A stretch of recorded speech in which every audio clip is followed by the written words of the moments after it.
أشهد أن لا إله إلا الله وحده لا شريك له وأشهد أن محمدًا عبده ورسوله وصفيه من خلقه وخليله أدى الأمانة وبلغ الرسالة ونصح للأمة فكشف الله به الغمة وجاهد في الله حق جهاده حتى أتاه اليقين. نعم أيها الإخوة والأخوات, je pense que vous l'avez quelque part compris, le sujet ici qui nous concerne au jour d'aujourd'hui, bi'idnillahi azza wa jal, c'est al-ikhlas, an-niyya salihah.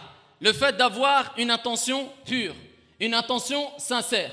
Le fait de prier pour Allah Azza wa Jal. Pas pour Allah et les gens, et pas que pour les gens. Que pour Allah Azza wa Jal. Le fait de donner des aumônes, le fait de faire le jeûne, le fait de faire le pèlerinage, le fait de faire des bonnes actions, pas pour Allah et les gens, mais que pour Allah Azza wa Jal, comme Allah nous l'a ordonné dans le Coran al-Karim quand il dit « وَمَا أُمِرُوا إِلَّا لِيَعْبُدُوا اللَّهَ مُخْلِصِينَ لَهُ الدِّينَ حُنَفَاءَ » Naam, Allah Jalla wa Ala dit dans le Coran al-Karim, cependant il ne leur a été commandé seulement ou que d'adorer Allah Azza wa Jal en lui vouant un culte exclusif pur.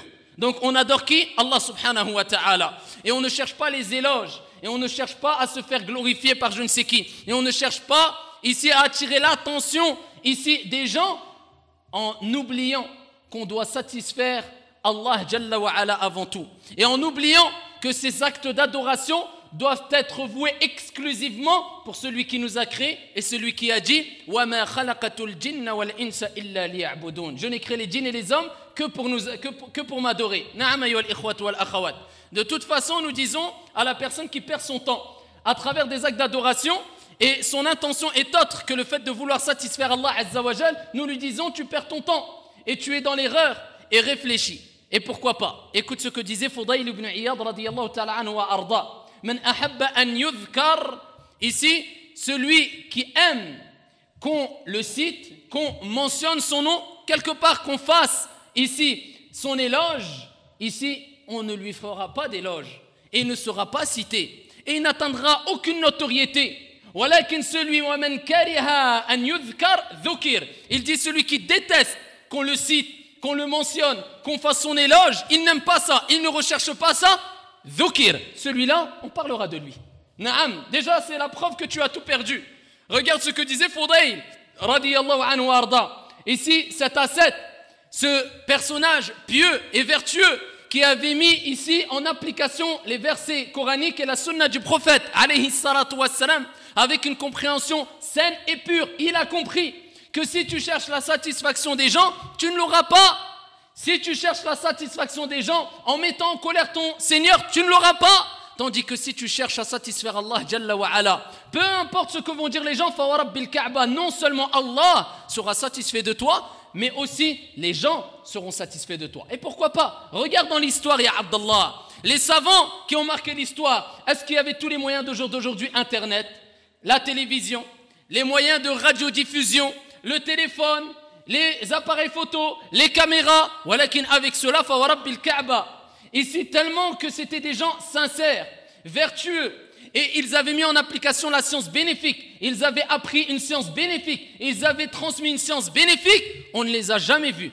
On n'a jamais vu leur visage, walakin avec cela, fa wa rabbil Ka'ba, dans chaque mosquée sur la surface de la terre, on étudie leurs livres et leurs rasaïl, leurs messages, leurs ici sciences qu'ils ont délaissées ou qu'ils ont laissé plutôt derrière eux. Walillahi alhamd. Et ils ont laissé des tonnes de sciences, mais pourtant il n'y avait pas les moyens de radiodiffusion. On regarde simplement Ibn Taymiyyah rahimahullah ta'ala qui a écrit un livre, Al-Aqid al-Wasitiyya. Ici simplement quelques heures il a mis, c'est-à-dire comme disent les gens de science, entre l'Asr et le Maghrib. Simplement on lui a dit de ici donner quelques conseils à des gens qui vivaient dans un village et qui avaient ici une croyance erronée. En quelques heures, entre l'Asr et le Maghreb, il a écrit un petit livre. Walakin fa wa rabbil Ka'ba, depuis ce jour-là où il a écrit ce livre, jusqu'au jour d'aujourd'hui, et bi'idhnillah jusqu'à la fin des temps, tous les savants de l'islam, ou la majeure partie des savants de l'islam, la majeure partie des étudiants en sciences, étudient et transmettent ce petit livre. Et ce n'est pas en 1 heure ou 2 heures, c'est des séries et des séries et des séries de cours. Pourquoi? Al-Ikhlas. Il y avait le baraka dans leur science. Et c'est pour ça nous disons, n'oublie jamais que Shaitan, quand tu auras fait une bonne action, jusqu'à la fin de tes jours, il ne cessera de te pousser à répéter devant les gens qu'est-ce que tu as fait. Exemple, tu as donné un jour 100 € fi sabilillahi jalla wa ala. Personne ne t'a vu. Tu l'as fait vraiment sincèrement fi sabilillah pour Allah subhanahu wa ta'ala. Fa wa rabbil Ka'ba. Et je pense que la majeure, si ce n'est la quasi-totalité d'entre vous, ont déjà ressenti ça. Même si c'est 6 mois, 1 an, 5 ans, 10 ans après, tu verras qu'un jour tu parleras de la même situation que tu as vécue quand tu as fait cette action de bien. Et ici tu vas dire bon alhamdulillah, peut-être au fond de toi, et Shaitan va te pousser à dire ces paroles-là. Ah là ça fait 5 ans que je l'ai fait, ça fait 10 ans. Bah maintenant moi je peux leur dire bah moi aussi une fois j'ai trouvé un pauvre dans la rue et je lui ai donné 100 € et personne m'a vu. Même ça peut être après 5 ans, après 10 ans. Car Shaitan, ce qu'il veut, c'est que tu tombes dans le riya. Car le riya, l'ostentation, c'est ce que Shaitan préfère ou parmi les choses que Shaitan préfère. Pourquoi? Parce que la chose qui est le plus aimée par le diable, par Shaitan, c'est al-shirk, l'association. Et riya, l'ostentation, le prophète alayhi salatu wa sallam l'a appelé ici al-shirkul khafi. C'est ce qu'on appelle shirkun asghar aussi. Certains le décomposent en deux, on peut le réunir en une aussi si on veut. C'est la petite association ou l'association cachée. Le prophète alayhi salatu wa sallam, il a mis en garde contre la petite association. Et quand on l'a interrogé, on a dit « Ya Rasulallah, ma shirkul khafi » c'est quoi la petite association ou l'association cachée? Et il a donné un exemple. Il dit « c'est le fait qu'un homme se lève pour prier. Et ici, quand il voit d'autres personnes le voir, ils n'étaient pas présents. Mais il y a des gens qui rentrent dans l'endroit où il prie, il embellit sa prière. Pourquoi? Parce que les gens le voient. Donc ça veut dire qu'il a fait la prière pour Allah Azza wa Jal peut-être au début. Ou alors qu'il a embelli cette prière-là parce que les gens le voient. Donc quelque part, il a prié pour Allah, mais pour les gens aussi, wal'iyadu billah, c'est ce qui est appelé al-shirk, l'association. Mais la petite association, c'est-à-dire tu ne sors pas de l'islam, ou alors que ton action, elle est rejetée, wal'iyadu billah. Naam. Celui qui tombe dans cette erreur-là, qui sache que ses actions sont rejetées, c'est-à-dire la petite association. Je prie pour les gens, mais pour Allah aussi. Je jeûne pour les gens, mais pour Allah aussi. Je fais ceci pour Allah, mais pour les gens aussi. Non, Allah Jalla wa Ala, il veut que tu voues ici ton acte d'adoration exclusivement pour lui. Sinon, elle est rejetée. Et pourquoi pas? Allah dit dans le Coran al-Karim, وَلَقَدْ أُوحِيَ إِلَيْكَ وَإِلَى الَّذِينَ مِنْ قَبْلِكَ لَإِنْ أَشْرَكْتَ لَيَحْبَطَنَّ عَمَلُكَ وَلَتَكُونَنَّ مِنَ الْخَاسِرِينَ. Et il t'a été révélé à toi, c'est-à-dire Muhammad alayhi salatu wassalam, ainsi qu'à ceux qui t'ont précédé. Écoute bien, لَإِنْ أَشْرَكْتَ, si tu m'associes, si tu donnes des associés à Allah Azza wa Jal, la yahbatanna amaluk, tes actions deviendront vaines. Wa la takunanna min al-khasirin, et tu seras certes parmi les perdants, wal iyadu billah. Naam, parce que tu as tout perdu. Ici-bas et dans le delà. Ici-bas, tu croyais que les gens allaient parler de toi, allaient faire ton éloge, walakin fa wa rabbil Ka'ba. Si tu ne le fais pas pour Allah, les gens ne parleront pas de toi. Bien au contraire, ils parleront en mal sur toi. Walakin si tu le fais sincèrement pour Allah, et tu ne cherches pas ici que les gens parlent de toi ou les éloges des gens, wal'iyadu billah, tu ne fais pas ça pour satisfaire les gens, walakin pour satisfaire avant tout Allah Jalla wa Ala. Fa wa rabbil Ka'ba, comme il a dit Fudayl ibn Iyad, wa man kariha an yudhkar dhukir, celui qui déteste, qui ne veut pas ici qu'il soit cité, qu'on fasse ses éloges, eh bien on fera ses éloges. Eh bien on le citera, eh bien on le mentionnera, et fa wa rabbil Ka'ba, Allah fera qu'il a une certaine notoriété. Pourquoi? Al-ikhlas lillahi Jalla wa Ala. Et il a compris, ayyuha al-ahibba, que ces gens-là qui vont lui faire des éloges, ils vont mourir. Et toi aussi tu vas mourir. Qala rabbul ali innaka mayyitun wa innahum mayyitun. Tu devras mourir, tu vas mourir et ils mourront. Allah Jalla wa Ala nous rappelle, ya Abdallah, que tout le monde doit mourir. Et si tu cherches les éloges de Foulan ou bien de Allan, sache que celui-là va mourir et que toi tu vas mourir dans ta tombe. Billahi alayk. Est-ce que ça va être profitable ces éloges? Ici, quand il va mourir, est-ce qu'il va penser à toi? Donc à quoi bon chercher à attirer ici l'agrément des gens en mettant, je dis bien, en colère Allah Jalla wa Ala? Sois sincère dans tes actions. Et si tu es sincère dans tes actions, fa wa rabbil Ka'ba, quand on te donne des conseils fondés sur le Coran et la Sunna, bi fahmi salafil ummah, tu dis quoi? J'ai entendu, j'ai obéi. Ça te fait ni chaud ni froid. Même si ça fait mal ces conseils quelquefois, alhamdulillah, parce que tu es sincère. Tu ne cherches pas à simplement, ou ici à ce qu'on fasse tes éloges simplement, ou qu'on te complimente simplement tout le temps, ou qu'on te dise t'es le meilleur, ou des paroles qui vont te satisfaire tout le temps. Non, tu cherches la vérité. Ça, c'est les gens sincères. Amma celui-là, quand on lui donne un conseil, et qui lui fait mal, pourtant il est fondé sur le Coran et la Sunna bi fahmi salafil ummah, il n'accepte pas. Mais quand on fait ses éloges, il est content. Celui-là, nous disons, c'est un signe clair d'un manque de sincérité. Wal'iyadhu billah. Na'am ayyuhal ahibba, la personne sincère doit craindre Allah Azza wa Jalla. Et pourquoi pas? Rapporté par l'imam Muslim, le prophète alayhi afdalus salatu wa askat taslim, et je résume ici le hadith. Dans un long hadith, ici, qui fait vibrer les cœurs pour ceux qui n'ont pas encore le cœur mort ou trop endormi. Le prophète alayhi salatu wa salam a parlé de 3 personnes, pas n'importe quelle personne. Je pense que la majeure partie d'entre vous le connaissent, mais il faut le méditer. Il faut vivre avec ce hadith-là. Qu'Allah Jalla wa Ala nous préserve de l'ostentation. Qu'Allah nous accorde une sincérité, véracité à travers nos paroles et nos actes. Allahumma amin. Le prophète alayhi salatu wa salam, il dit, les premières personnes à être jugées, ce sont qui? Écoute bien. Le martyr. Un martyr. Naam. Il a combattu. Naam. Ici, il a combattu. Walakin pour Allah. Non. Non, simplement pour qu'on dise, Foulan, c'est un homme courageux. Allah Jalla wa Ala, ici, l'apportera au jour de la résurrection. Allah subhanahu wa ta'ala lui rappellera ici les bienfaits qu'il a reçus. Et Allah Jalla wa Ala l'interrogera. Qu'est-ce que tu as fait pour moi? Ici, avec une traduction approximative dans le sens, Ya Rab, moi j'ai combattu pour toi, j'ai combattu fi sabilillah. Donc ici, il vantera ce qu'il a fait. Allah Jalla wa Ala dira, Kadab, tu as menti. Tu as fait cela simplement pour qu'on dise que tu es un homme courageux, waqil, et il a été dit. Allah Jalla wa Ala ordonnera qu'on le prenne et qu'on le traîne sur son visage, puis qu'on le jette dans le feu de l'enfer. Ah, ça c'est les 3 premières personnes à être jugées. Ce n'est pas un jeu. Pourtant, ils ont fait des grandes actions. Ah, mais ils ont oublié peut-être. Ou alors ils n'ont pas assez craint Allah Azza wa Jal, et ils ont sûrement oublié. Ici, c'est le moins qu'on puisse dire, qu'une action n'est acceptée en islam que si elle réunit 2 conditions. Illa bi shartayn.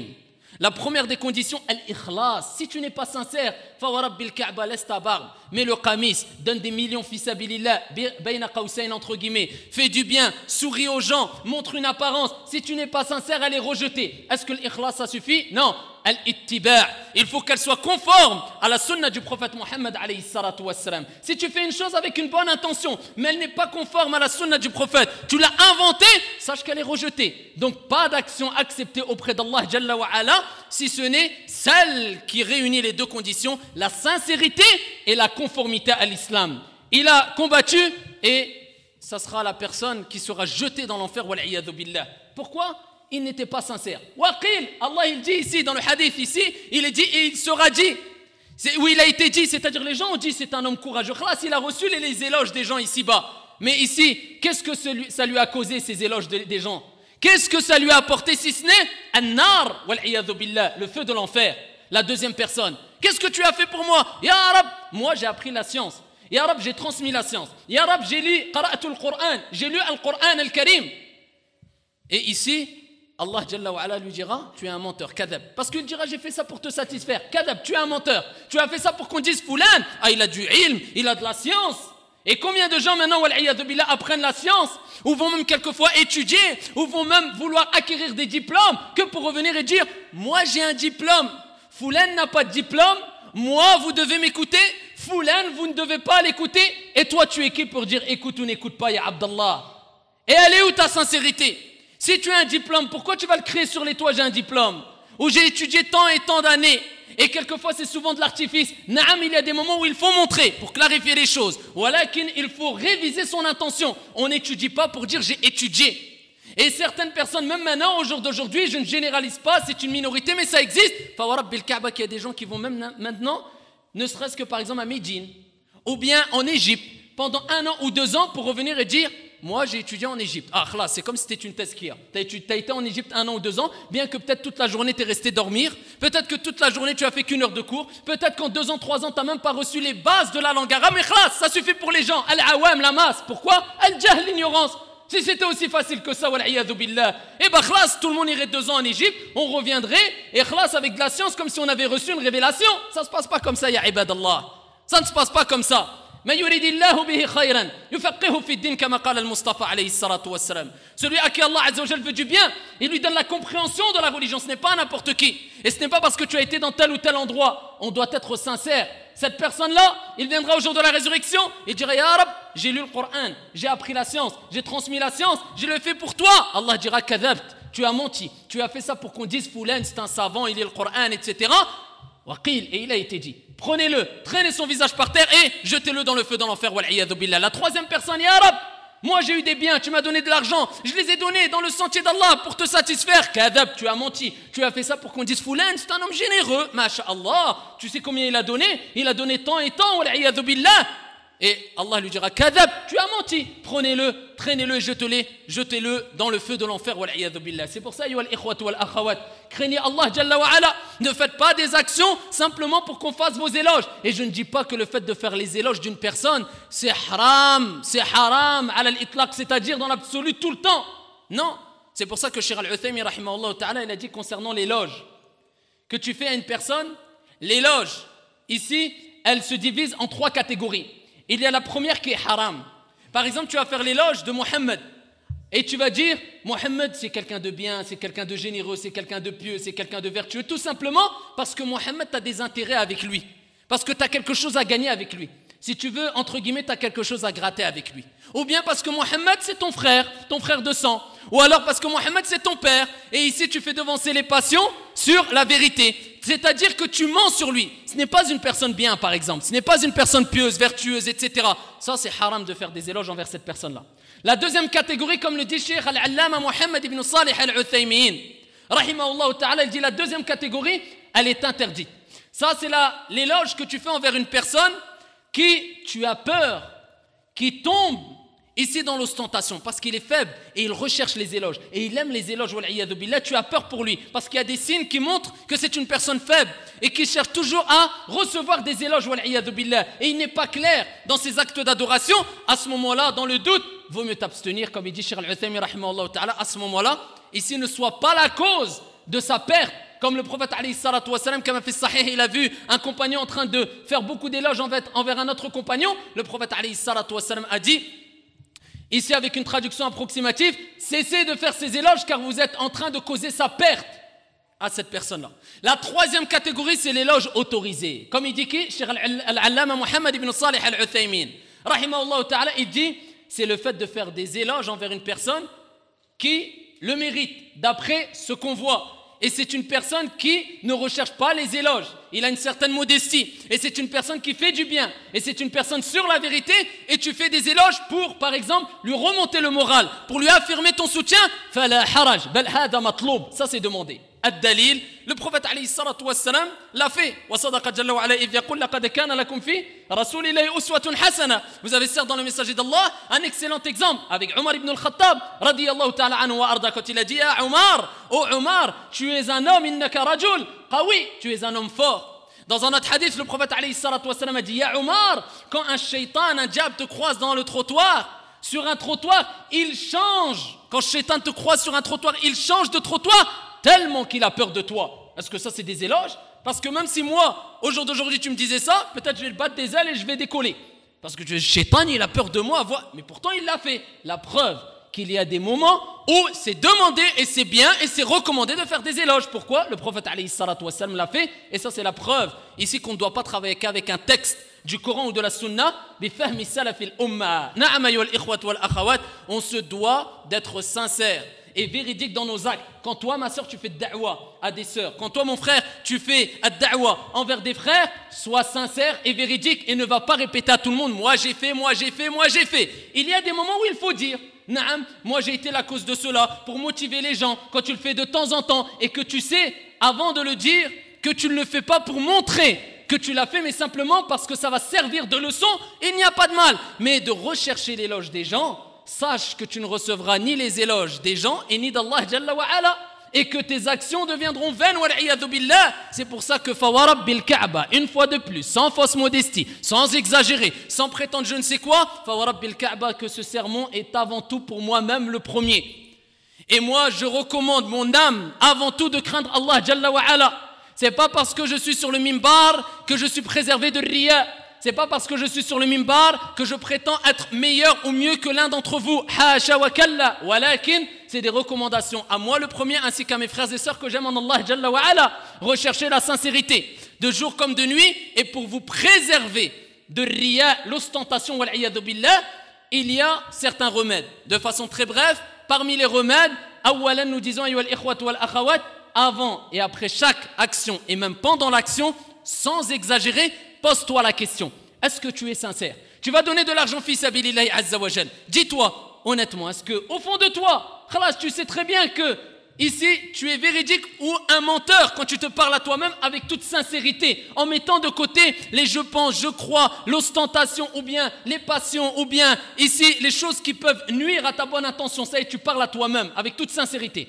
Est-ce que je suis sincère? Je veux vraiment faire ça fisabilillah?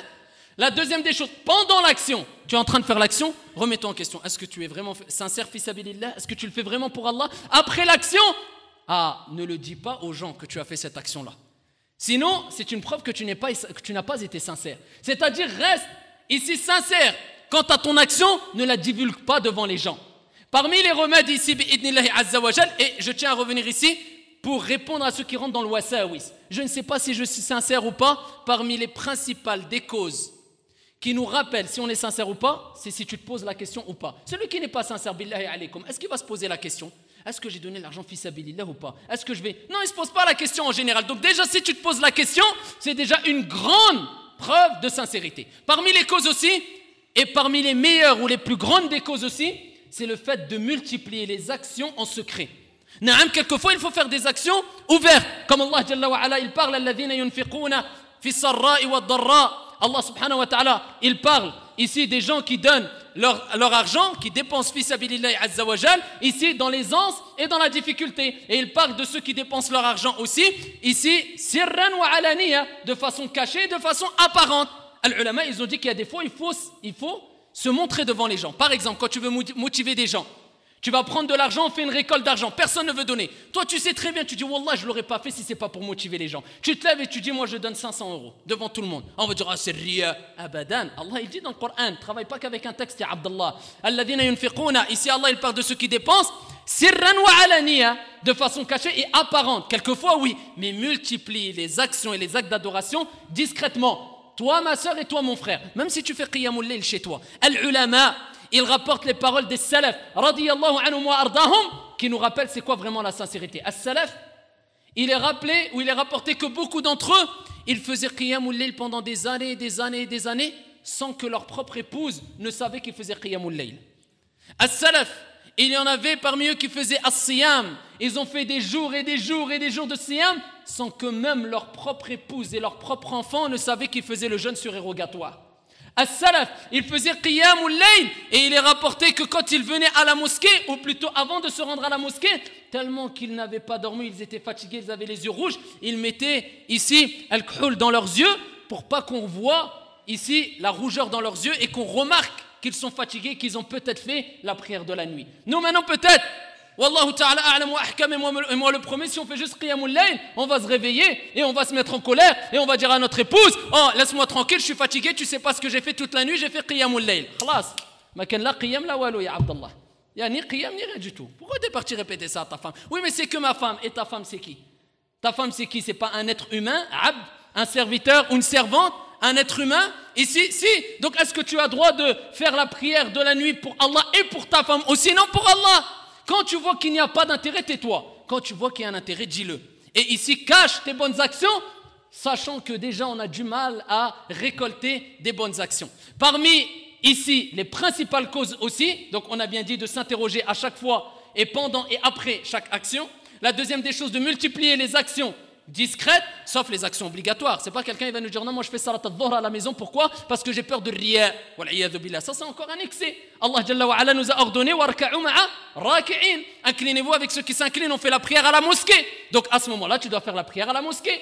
As-siyam, tu dois rompre le jeûne ensemble, tu jeûnes ensemble pendant le mois du Ramadan. Ça c'est des actes d'adoration qu'Allah Jalla wa Ala a voulu qu'on fasse en groupe pour réunir la communauté. As-siyam. Al-Hajj, on le fait tout seul, chacun quand il veut. Non, Al-Hajj c'est ensemble, pour serrer les rangs, pour réunir la communauté du prophète alayhi salatu wassalam, pour nous apprendre à vivre ensemble et de se pardonner les uns les autres et de passer sur les défauts des uns et des autres. C'est comme ça, ya al-ahibba, cette noble religion. Pareil pour le Hajj, pareil pour Siyam, pareil pour Salah, obligatoire. Amma la prière surérogatoire, le jeûne surérogatoire, al-umra, etc. Ça, tu n'es pas obligé de le faire en groupe, ensemble, avec un groupe de gens. Tu peux le faire tout seul chez toi, concernant la prière par exemple, ou le jeûne tout seul dans ta ville ou dans ton pays ou chez toi, etc. Et la troisième des choses, et parmi les plus grandes des causes aussi, rapportée par l'imam Ahmad, authentifiée par Sheikh Al-Albani, rahimahullah ta'ala, le prophète alayhi afdalus salatu wa taslim, lui-même, lui-même, il disait Allahumma inni a'udhu bika an ushrika bika shay'an a'lamuhu wa astaghfiruka lima la a'lamuhu. Ça, c'est une invocation qui te permettra bi'idnillahi azza wa jal de chercher secours auprès d'Allah jalla wa ala contre la petite et la grande association aussi. Ici, le fait de répéter cette invocation, car le prophète l'a répété, tu cherches protection auprès d'Allah azza wa jal contre le fait d'associer quelque chose à Allah azza wa jal ou quelqu'un à Allah azza wa jal, de donner des associés à Allah azza wa jal, tout en ayant connaissance, et tu demandes pardon à Allah jalla wa ala pour ce qui t'a échappé. Donc cette invocation, celui qui est vraiment sincère, logiquement, il doit la connaître par cœur.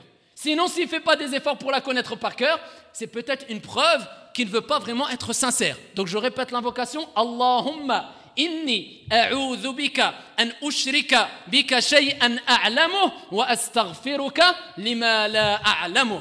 Donc ça, c'est une invocation que tous et toutes doivent apprendre, et dès que tu ressens ici cette ostentation qui est naturelle, chacun d'entre nous peut avoir cette envie de se montrer quelquefois, comme la jalousie. Quelquefois tu as des envies de jalousie, voilà qui est le principal, laisse-le mourir. Non, le laisse pas simplement dans ton cœur, fais-le mourir dans ton cœur.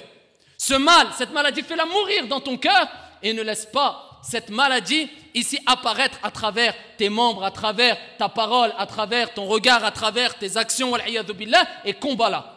Donc ici, quand tu ressens cela, fais cette invocation et bi'idnillahi azza wa jal, Allah jalla wa ala te débarrassera de cette mauvaise intention. Ayyuha al-ikhwatu wal akhawat, j'implore Allah subhanahu wa ta'ala bi asma'ihi al-husna wa sifatihi al-ula de nous accorder à tous et à toutes une bonne intention, une intention sincère, la véracité à travers nos paroles et nos actes, jusqu'à ce qu'on rencontre Allah jalla wa ala, alors qu'Allah subhanahu wa ta'ala, le puissant, le majestueux, est content de nous et fier de nous, et il n'est pas en colère. Allahumma amin. Allahumma arina al-haqqa haqqan warzuqna ittiba'a wa arina al-batila batilan warzuqna ijtinabah. Allahumma tahhir qulubana min ar-riya. Allahumma tahhir qulubana min ar-riya. Allahumma tahhir qulubana min ar-riya. Allahumma tahhir